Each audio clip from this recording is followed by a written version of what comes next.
All right, we were out cutting wood earlier today, and my Vermeer was feeling kind of funny, and almost like it was missing or the track was wearing out. And I took a look at this sprocket, and you can see that I got all the life out of that thing.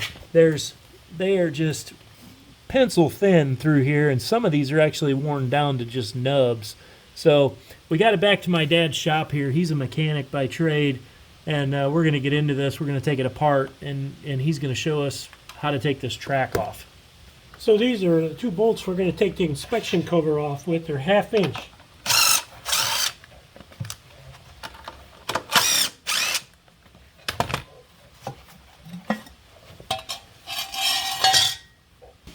So we got to take this lock off. It's a 9/16. We're going to take this lock off of this 1 1/8 nut. That's the tensioner.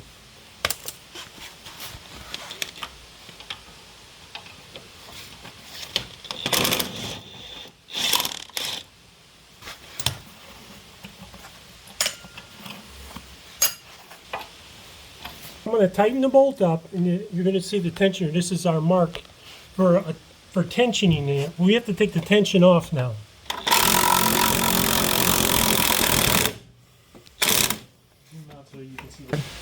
Now, to get this track off, the easiest way to do that, these go on and off really easy and fast, but you got to take the tensioner pretty much all the way back, so it makes it easier to get these off and on.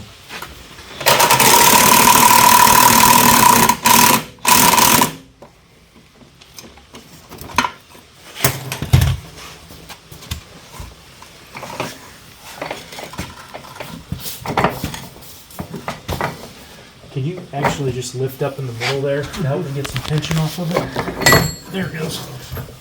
So a small lift right here will give you all you need, and then I can push it back to him. And we got the track off. Okay? Yeah, let's go your way. We want to check all the rollers. Make sure all the bearings are good there. There's no play and they turn. So it's looking like just the sprocket. Okay, so we're going to take the sprocket off. These are 9/16. I'm going to zing all these bolts out, and the sprocket should come off that hub.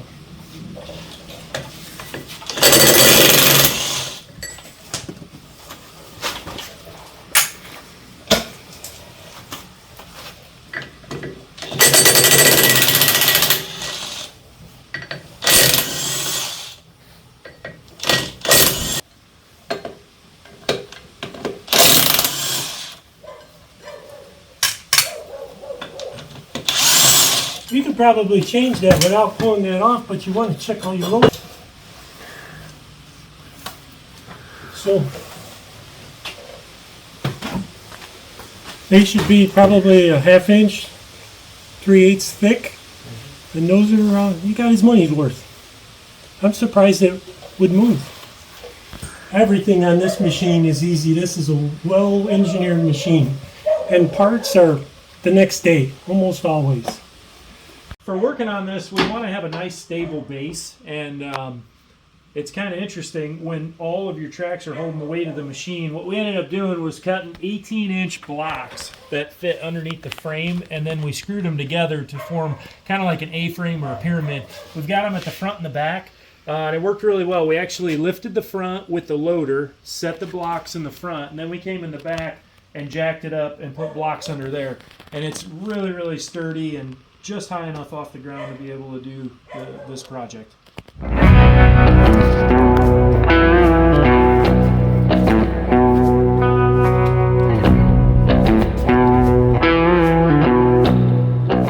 The sprocket we took off, you can see that the cogs are worn off. We let it go too long. Here's the new one that we ordered from Vermeer on Monday. You can see how much is missing on that. Here's the part number changed. Well, we ordered it on Monday, and it was here on Tuesday. It's very good customer service with Vermeer. You can't beat them. And they're helpful when you call with a question. They usually can answer it right away, or they'll get back with you right away. So we're going to get ready to put this on, and we'll get the track back on.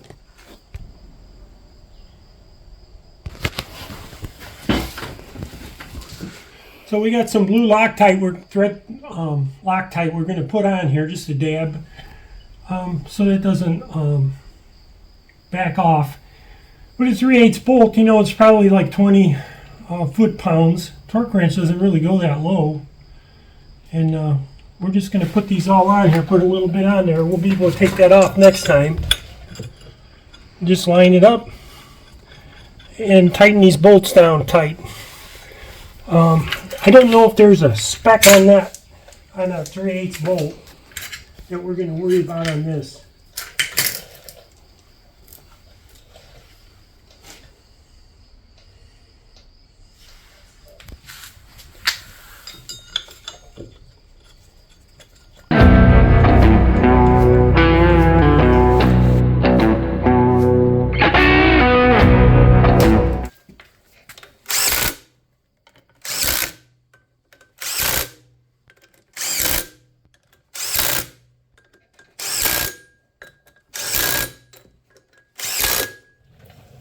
Make sure that they're tight.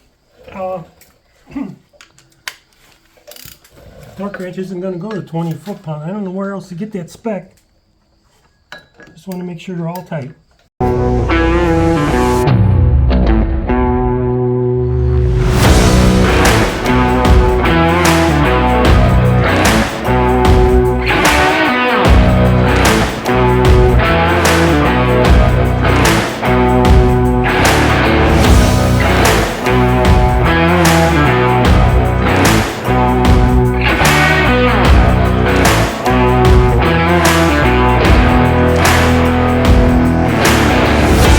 The sprocket on, so we're ready to put the track on.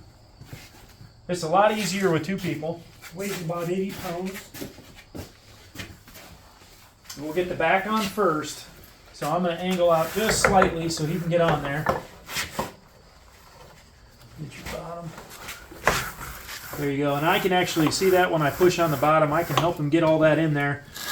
And then around this side, we've got this backed up, the tension all the way off of it, and you can pull on it a little bit, but one thing that we found helps is if you actually just lift up and put a block of wood under here, even if it's just, what is this here? This is about 3.5 inches tall.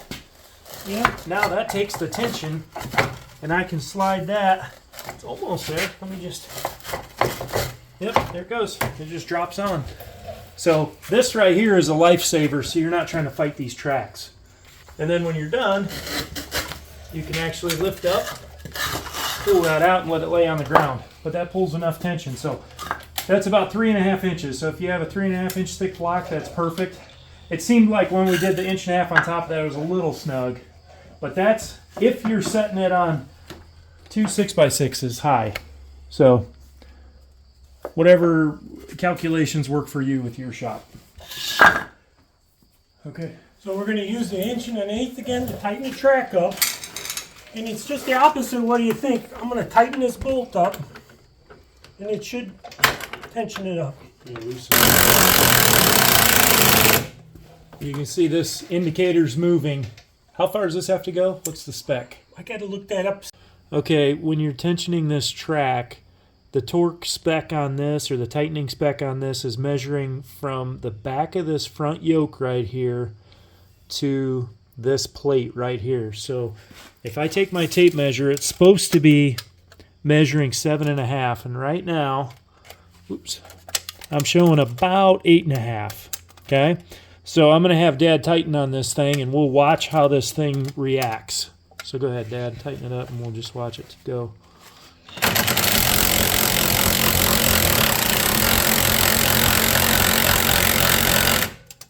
Hold it there. All right, I'm at 8 inches now. Hang on, let's check the track. Everything is it on the spindles in the back real good and everything? The front feels pretty solid to me. Look good to you? In and out? Yep. A little more. And then these idlers are on the outside, is that right? Yeah. Okay. Yeah, go ahead. Run it in a little more here.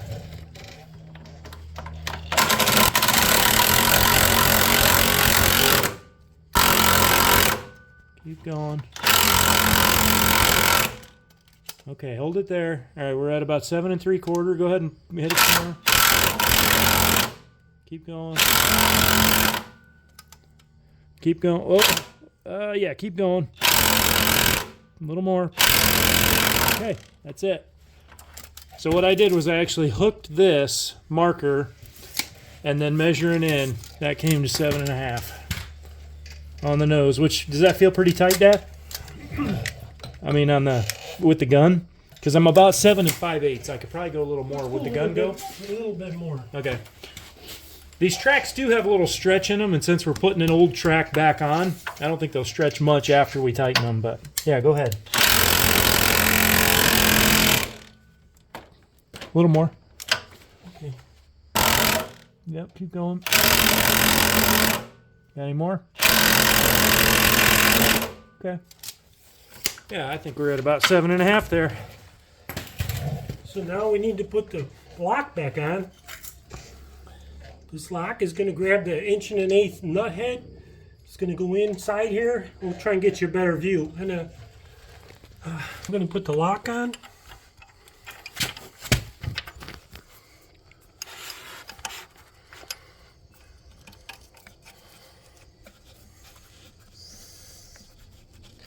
And that just keeps that tensioner from backing out with all the vibrations when you're driving. Yep. Walk that in with Then a wrench. You walk that in with a wrench? Yeah. What size is that? 9/16. Okay.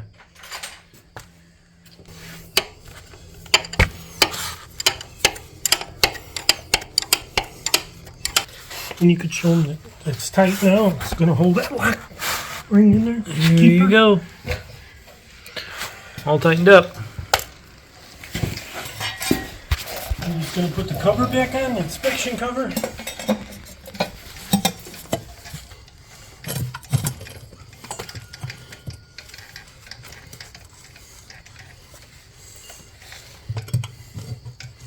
What size are these?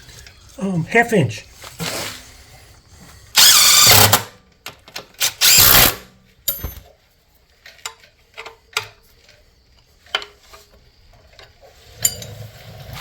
All done.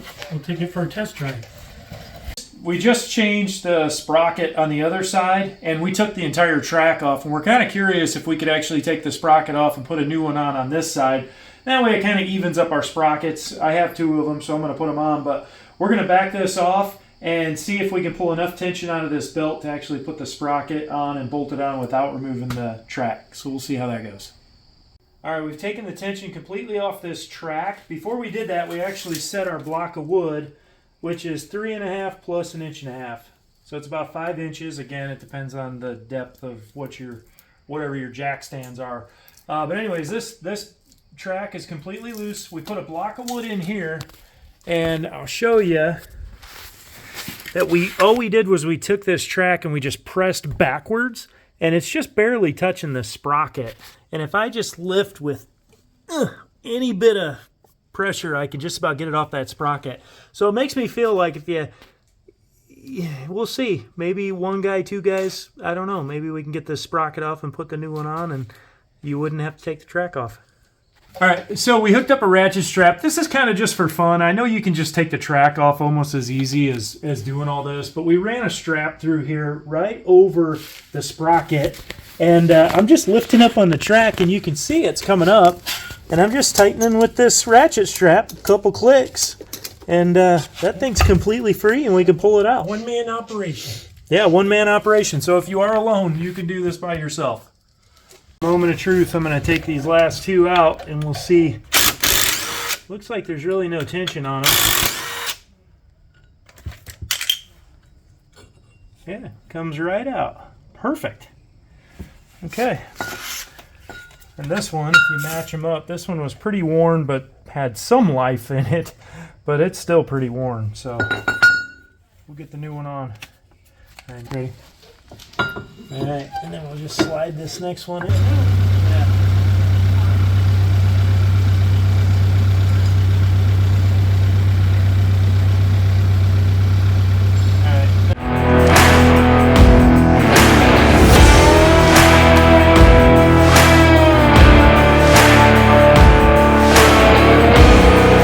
Okay, so I've got this ratchet strap on here. I'm just gonna loosen this, or try to loosen it. It's a little snug in here. And there you go. This will release the little bit of pressure that we have on this. And then all I gotta do now is just pull my strap right through. And the track's on, and so's the sprocket. Oh. That gun's going pretty slow.